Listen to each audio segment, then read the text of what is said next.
सत्य परिस्थितीचा सविस्तर आढावा।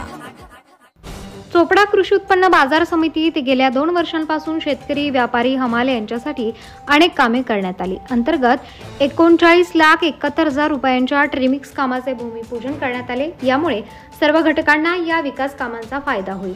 28 जून रोजी सकाळी 11 वाजता कृषी उत्पन्न बाजार चोपडा मतदारसंघाचे आमदार चंद्रकांत सोनवणे, माजी आमदार लता चंद्रकांत सोनवणे यांच्या हस्ते संपन्न झाला। या कार्यक्रमाला प्रमुख अतिथी जिल्हा बँक संचालक घनश्याम अग्रवाल, जिल्हा दूध संघाचे संचालक रोहित निकम होते। यावेळी आमदार चंद्रकांत सोनवणे शेतकरी बांधवांसाठी बाजार समितीचे सभापती व संचालक यांना सूचना दिल्या। शेतकरी हिताकरता जेसीबी घेण्यास सांगितले। तसेच काही नवीन प्रोजेक्टसाठी पणन मंत्र्यांशी बैठक घेऊन काही नवीन योजना आणण्याचा मानस त्यांनी व्यक्त केला। या प्रसंगी रोहितदादा निकम यांनीही मनोगत व्यक्त केले।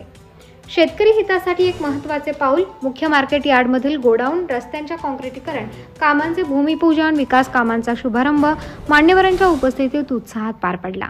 अध्यक्षस्थानी आमदार चंद्रकांत सोनवणे तर शुभारंभ प्रसंगी माजी आमदार लताताई सोनवणे, जळगाव जिल्हा सहकारी बँकचे संचालक घनश्याम अग्रवाल, महाराष्ट्र राज्य सहकारी पणन महासंघ लिमिटेडचे राज्य उपाध्यक्ष रोहित निकम, कृषी उत्पन्न बाजार समिती सभापती नरेंद्र पाटील, उपसभापती विनायक चव्हाण, भाजपचे मंडल अध्यक्ष कांतीलाल पाटील, नरेंद्र पाटील हे मान्यवर तसेच पदाधिकारी, व्यापारी आणि शेतकरी बांधव यावेळी उपस्थित होते। पद्धतीने काम झालं ते झालं नाही म्हणून आपलं उत्तर महाराष्ट्र कुठेतरी मागे पडलंय, पण भविष्यामध्ये सहकारामध्ये चांगले लोक येतात। आता दादांना चांगला अनुभव येत आहे, दिल्लीपर्यंत पोहोचले। दिल्लीपर्यंत आदरणीय शहा साहेबांच्या बैठकीला बसल्यानंतर केंद्रामध्ये काय काय योजना असतात त्या योजनांची माहिती त्यांनी आपल्या कवी शब्दामध्ये अतिशय सुंदर पद्धतीने मांडली। याचा फायदा आपल्याला जिल्ह्याच्या मार्केट कमिटींना काय घेता येते। मध्ये मार्केट कमिट्या संपूर्ण महाराष्ट्रातल्या मार्केट कमिट्यांची एक बैठक झाली, त्या ठिकाणी आपल्याला चांगल्या सूचना केल्या गेल्यात।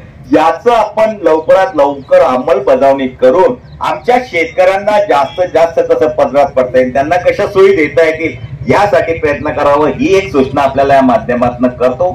चांगला कार्यक्रम घेतला, तुम्ही मला पुन्हा फसवलं।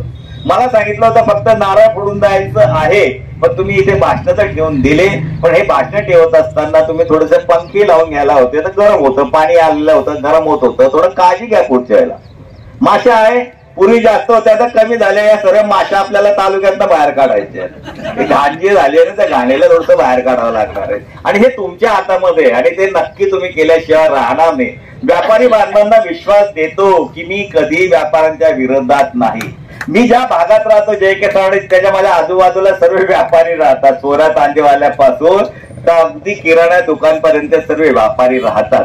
तुमच्या मनामध्ये जी भीती निर्माण केली गेली होती तसं मुळीच समरू नका। जळगावला माझे वडील, आता माझा लहान भाऊ मार्केट कमिटीचा चेअरमन आहे, तिथे जाऊन त्या व्यापाऱ्यांना विचारा की तुम्हाला काही त्रास आहे का। उलट ते म्हणतात की अशी सोय झाली नाही। माझा लहान भाऊ म्हणून मी म्हणत नाही, आपण प्रत्यक्ष जा। माझ्याबद्दल आमदार लता सोनवणे यांच्या बद्दल अशाच अफवा पसरवल्या गेल्या होत्या। 2500 कोटीची कामं एक महिला आमदार निवडून आल्यानंतर आणू शकते आणि ही किमया केल्यानंतर सुद्धा काही लोकांनी प्रोपगंडा केला आणि त्यांच्या कालखंडात ज्यांच्या गावापर्यंत रस्ते झाले नाही ते बोंबलत फिरत होते की गड्डे झाले गड्डे झाले। तुझ्या गावाला रस्ता झाला नव्हता, तुझ्या कालखंडात काय बोंबलतोय। आणि महिला, आदिवासी महिला, तालुक्याची मुलगी, या मुलीने एवढं चांगलं काम केल्यावर काही जे नतभ्रष्ट असतात, काही जे आपण म्हटले ना शकुनी, या शकुनींनी या तालुक्याची वाट लावली। या शकुनींना आता बाधा करायची वेळ आलेली आहे। महाभारतचा शेवटचा टप्पा सुरू झालाय आणि आपल्या महाभारतच्या शेवटच्या टप्प्यामध्ये या सर्वांना यांची जागा दाखवण्याची वेळ आली। जागा दाखवल्याशिवाय आपण राहणार नाही, कारण जनता आपल्या बरोबर आहे, सर्वसामान्य माणूस आपल्या बरोबर। त्याला विकास पाहिजे, त्याला तुमचे भांडण नकोय। आज बाकीच्या तालुक्यांच्या विकासात subscribe now and press the bell icon. Never miss an update.